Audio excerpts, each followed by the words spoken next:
Hi everyone, welcome to what's going to be a fairly short video. This one we're going to be looking at how to do string manipulation in C#.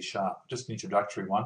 There's lots of features to do with string manipulation in C#, so we're just going to look at some of the basic functions and how they work. To give us an idea of what we're aiming to achieve, I've just got the little notepad file here prepared. So what we're going to do is we're going to end up with a word called cars. It's a standard sort of string.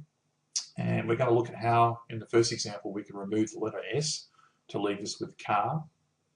Then we're going to look at how we could change the letter R in car to end up with cat. Then we're going to look at how we could insert a letter into our words so it can go from cat to coat. And finally, we're going to look at how we could remove the A out of coat to end up with cot. I must apologise too if this video is a little bit rough and my voice is not sounding great. I've got a bit of a cold while I was shooting this, so bear with me on that. Okay, so I've just created a WPF application like we've done in all the other videos. I'm just going to put a button on here. Because this button hasn't got any specific function per se, I'm just going to call it button go for this demo. We'll go into the click event. Okay, and so now we want to set up our first word. So I'm going to use a variable, which is going to be string, and I'm going to call that variable word. I'm going to say it's equal to cars. As I'm changing this this variable, I'd like to see what the results are as I go along. So I'm going to use a message box at this point just to show me what it looked like when we first started. And now I'm ready to do the first bit of string manipulation, which, if you recall, was to take the S off cars and just end up with car. So I'm going to say that the variable word equals itself, but there's a method that I can use, which is actually a string manipulation method called remove. So I'm going to go ahead and use that. And basically what it does is it says we'll remove what at what index. So it's basically saying where or what position in this string would you like to remove something. There is one important characteristic about this you need to know, which it says here in the IntelliSense. It deletes all characters from this string beginning at a specified position. So if I'm trying to remove a letter in the middle of a word, just using it like it is here, what's going to happen when I run it? It's not just going to remove the letter I thought I was removing, it's going to remove everything after it as well, which is certainly not what I intend. Now in this particular example where I'm just removing the last letter from the string, that would be fine, there's nothing else after it anyway. But there are going to be situations where you might want to remove a letter in the middle of a word. So you don't want it to delete everything else after that letter. Fortunately, there's a variation of remove which allows you to specify not only where you're going to remove it from, but how many characters are you going to remove, and that's called a count. So for example, if I want to remove the letter S, I need to first of all give the start index.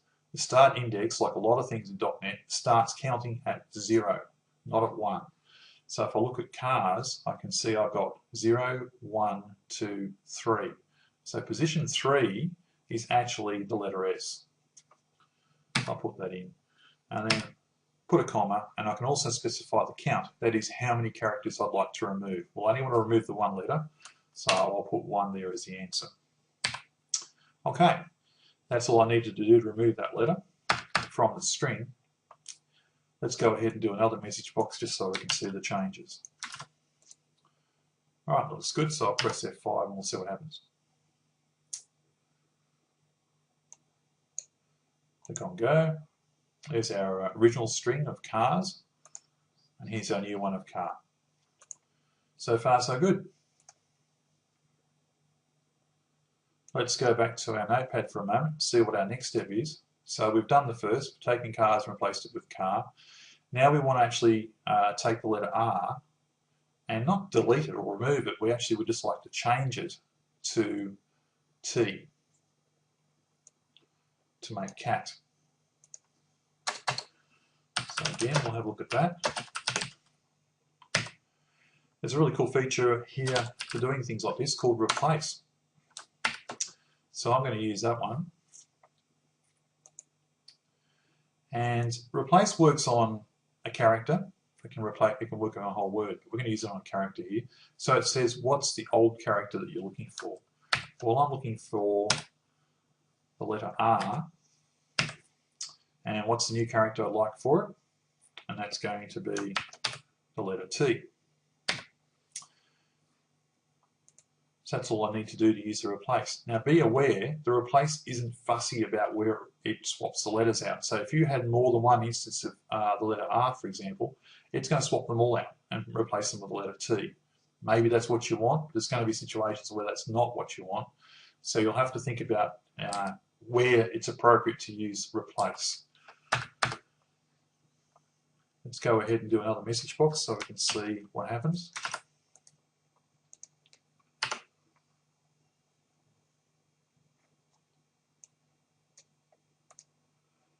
Okay, that's our original word cars. We then swap that out by removing the S, got car. And now we've replaced the R with a T, so we've got cat.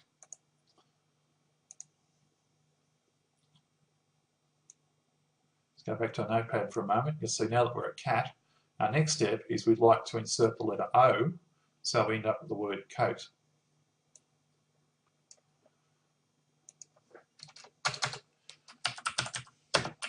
Alright, so for this one, there is indeed an insert method.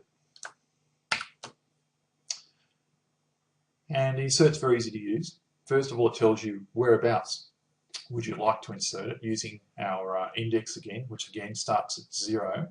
So we've currently got the word, let's bring Notepad over here, we've currently got the word cat.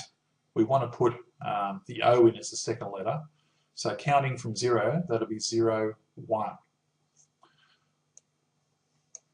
So I'll put in that we want to start at 1. And then we have to say what it is we want to insert. So I want to put in the letter O. And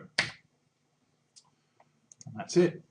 Let's go ahead and just pull up another message box after that so we can see the change. F5 to run it.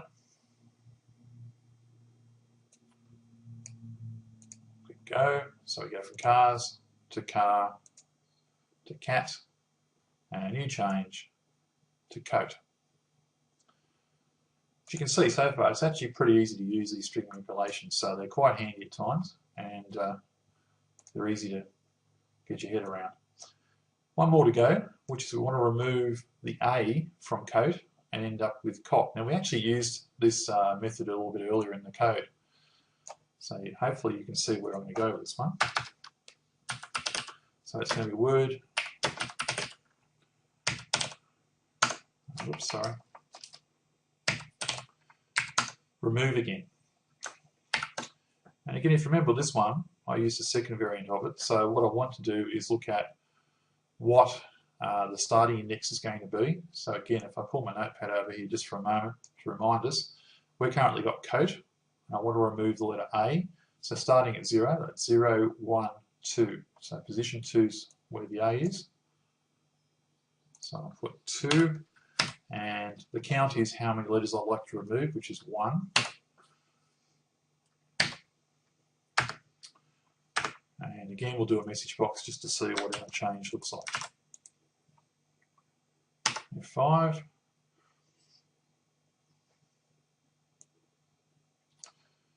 Pull our notepad over here so we can compare the two as we go along. So car, cars, there we go.